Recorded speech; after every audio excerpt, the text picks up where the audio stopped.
This is the Crazy Angels podcast, and today we are going to talk about the song Dark Eyes, which is also a tribute to a friend and colleague of Pascal.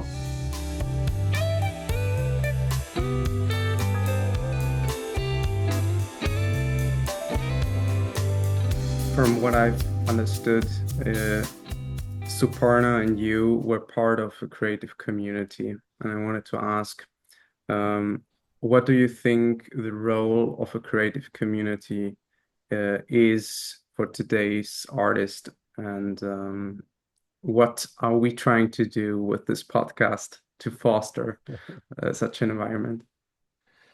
So, as I said earlier, at the most basic level, the community gives you a home where you can try out your stuff and get honest, frank feedback. It's got to be an honest community. That people have to be able to say that doesn't work, that's good. You might consider this.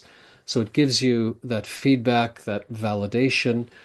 Um, but it also, on a deeper level, gives you life lessons. So for me, it was inspiring to see Suparna, who was a marvelous poet, an actress, and all these other things, and yet her day job was a judge. She was so smart that she was a judge in the court system. So she was able to look after her family, have a profession that allowed her the freedom to be this great patron of the arts, this poet, this painter, and to raise, happy, healthy children. So it was a deep life lesson for me as well. If I had not gone to engineering school and learned management and worked at a great company like Toyota, I would have starved to death. I would have died. But I'm still here and kicking and full of energy because of the lessons I learned from people like Suparna, that you do what you have to do to keep yourself and your family healthy and happy and allow you to tell the stories. So that's a deep life lesson, and without I a community, I would never have learned that. I want to, if I can, I want to turn the question around on to Levi and ask Yeah. him. So, because yeah, like the world that Pascal and I came out of, yeah, there were these great artist communities. Like, for example, in Toronto, there was this cafe called the Green Room, and it was like behind Bloor Street, and you had to kind of go through this alleyway, and it was a very kind of beatnik Yeah. Yeah. happening scene in the Yeah. Toronto mid '90s, and not everybody knew about it. And there was a great scene, and there would be like poetry readings and musicians, That and sounds people awesome. Yeah. would it was awesome. So, I guess my question to you is what's I mean, just in your voice, you're like, wow, that sounds awesome. Like we don't have that in my generation, I'm going to assume, because I don't see any real evidence of it happening. I see a lot of things happening online. I see a lot of brain rot happening on TikTok, and people are getting their feedback based on likes and comments. And to Hmm. me, that seems insane because anyone can hide behind their keyboard and say whatever the hell they want. There's no face to face interaction, right? There's no energy in the room. So, my question to you is how do you think you can build that for your generation, man? Because Great I, question. I miss it. I miss it for your generation. I wish you guys Yeah. could have come from that. How can we That's my build question. this? Wow, that's a big question. I think definitely you are very right in the fact that uh, we are lacking face-to-face human interaction. And I think that's also kind of the key to these kind of communities to meet up in person because it's just completely different. You just completely Hmm. catch the other person's spirit in a different way. You are able, to there is just something about like direct human interaction, I think, which is really important, and it can bring out a lot um, out of ourselves, which we maybe Hmm. can't, realize if we are separated physically. It sounds, esoteric, but I think it's true. Um, I think. these kind of communities do exist. I know with my generation, social media platforms, if you can call them, I think it's correct, like Mhm. Discord and Yep. Reddit, offer these spaces where artists, try to get feedback, but you know, uh, I think my generation should use these platforms to organize in-person meetups. Yeah, yeah. I think that's the only way. And also, I believe my generation should just maybe organize also more events, like venues. I want to give a shout out to a organization from St. Louis College, which originated from St. Louis College of Music in Rome, where David was my teacher and which I attended. And those group of students were basically trying to do the exact same thing. And they formed a collective. It's called Great. Synergy Collective. And it was Great. born out of this desperation, almost desperation, What wonderful. to have this artistic community, and it's beautiful to watch.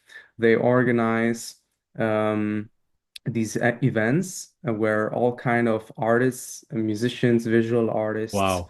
or anything get Wonderful. a platform to show their art. It's kind of like also a party, so they get to talk and Yeah. chat Yeah. and meet Yeah. That's up. great. Sounds fantastic. And it's awesome. And they built I'm not physically in Rome now, but I follow them still and I help them also with the marketing and everything in the past, but now I just observe and I see they created a studio, which I think is awesome. I think my Wonderful. generation should come together. If you're building something together, literally, like the experience of building a place together, like in Synergy Collective, I think is beautiful. And I think it's a perfect example of what my generation should do. And I see it as a beautiful thing, and those guys and girls who are in that collective seem very happy also when Yeah. they're interacting with each other, and I feel like they're growing. Also, I wish I could be there now. Uh, Yeah. Yeah. I'm I'm not there yet. Not there anymore. Excuse me. I'm not there anymore. But for sure, when I settle down, it's the first thing I'm going to do. Settle down in some place in Europe. Yeah. I'm Yeah. going to look for artists in the area, and I want to. I just want to Yeah. Yeah. quickly add it. I'll try to be as quick as I can here, but Please. I just want to say that online connections are just as valid. It's not that online connections are not valid. I just wanted to yes, say that Hmm. there's a lot of very real connections that happen with people online. Now, Pascal and I began face to face, and we made our Hmm. first record, album zero, we call it, completely face to face. Yeah. Yeah. Yeah.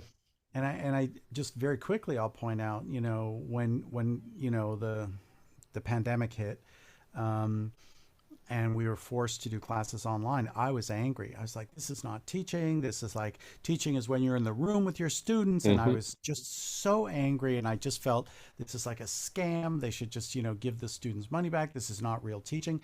And then I thought, well, wait, that's a really negative attitude. Hmm. So instead of like having that negative attitude, I invested a stupid amount of money in all these different cameras and different Yeah. camera angles and way of showing my students. And then I figured out how to do the high resolution audio over the call, a Zoom call with my students. And actually, my classes are better than they ever were in person, because in person, I didn't have my equipment with Hmm. me. Right. And now I can teach out of my studio. What's better than that? So I guess what I want to say is that like what Pascal and I say, we love Hmm. technology. Technology is great.